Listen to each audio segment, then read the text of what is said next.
Well, howdy there, Internet people. It's Bo again. So, today we are going to talk about how the U.S. military is like a birthday cake. I'm going to try a new analogy today because I've realized that the way I normally talk about something isn't putting all of the pieces there for people when they apply logic to it.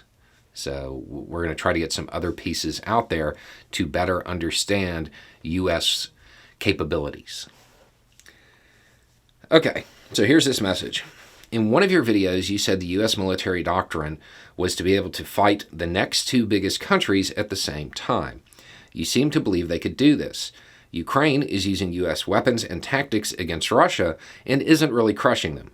Do you still think the U.S. is capable of doing this? I just don't see how. I like the logic. What's happening is somebody is taking what's occurring there with Ukraine and the weapons that they're using and trying to use that as a gauge to determine how NATO or the U.S. would do against Russia going toe-to-toe. That's good logic. It makes sense. However, you're missing a couple of critical pieces of information. Picture the U.S. military as a birthday cake, a finished, complete birthday cake. Ukraine is running this war with the icing in the bowl, the icing in the spoon, a little bit of leftover cake mix, and a couple of pieces of last year's birthday cake. That's what's happening. Aside from that, what makes a birthday cake a birthday cake? What makes it different than just a normal cake? Candles and the message up top. So the stuff on top and candles. That's what makes it a birthday cake, right? They don't have any of that. They don't have the top layer to the U.S. warfighting birthday cake. They don't have any of that. When I have talked about this in the past, if you have ever heard me talk about the U.S. doctrine being able to fight our next two largest competitors at the same time, you've heard me say something else. The problem is, when I say it, it sounds so absurd, people think it's a joke, and it's not. So we're going to try to do this a little bit of a different way to get the point across. If tensions flare Taiwan, what does the U.S. send? If there's pirates off the coast of Somalia, what does the U.S. send? If there's issues in the Middle East, what does the U.S. send? So much so that when a war occurs in the Middle East, it might be called the Gulf War. We send aircraft carriers, air power, the stuff up top. Ukraine doesn't have any of that. Every time I talk about this, I say the largest air force in the world is the U.S. Air Force. The second largest air force in the world is the U.S. Navy. The United States military owns two things: the sky and the night. And I mean owns. Like, they're not making payments on it. They have the note. They own the sky and the night. Nobody can touch us. That's not American exceptionalism. It is statement of fact. And you'll hear people try to argue this and say, well, wannabe superpower X has developed this plane. Right. And they have 4 of them.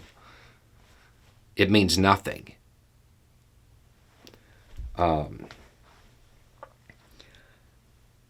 If you wanted to use Ukraine versus Russia as a metric for NATO, or the U.S. versus Russia, you would have to acknowledge it you'd have to acknowledge that disparity by admitting that Ukraine is fighting with its dominant hand tied behind its back. Because U.S. air power is the thing that ties everything else together. The U.S., perfect example, when people were talking about Russia possibly using tactical devices, there were a whole lot of people who were like, the U.S. probably wouldn't go nuclear over that. And it's not out of fear, it's because the U.S. doesn't have to achieve that level of combat degradation on the other side. They don't have to use a nuke. They can do it conventionally. What's even more embarrassing is that with most countries, they can say, we're going to hit you at noon on Tuesday. And then at 12:01, they start. Not just can they do it, they can tell you when and where they're going to do it, and there isn't anything that can be done to stop it. I believe that's what the kids call a flex. So it's not a good metric for measuring Russia versus NATO. Because the critical piece that ties the U.S. warfighting capability together, it's not even in play. That's the piece of information that matters. Night operations is a big deal too, but that's more for low intensity stuff.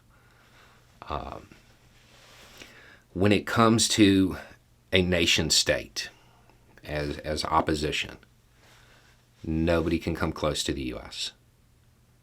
It's the United States does not lose wars against nation states. They don't. In fact, a lot of the problems occur because they take out the government so quickly, they're not prepared to deal with the collapse.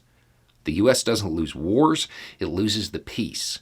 It loses the occupation after they have defeated the other military. And that I could rail for hours about, and why it happens and how it happens. That isn't something the U.S. is good at. Taking out another country's military, it's as easy as cake. Anyway, it's just a thought. Y'all have a good day.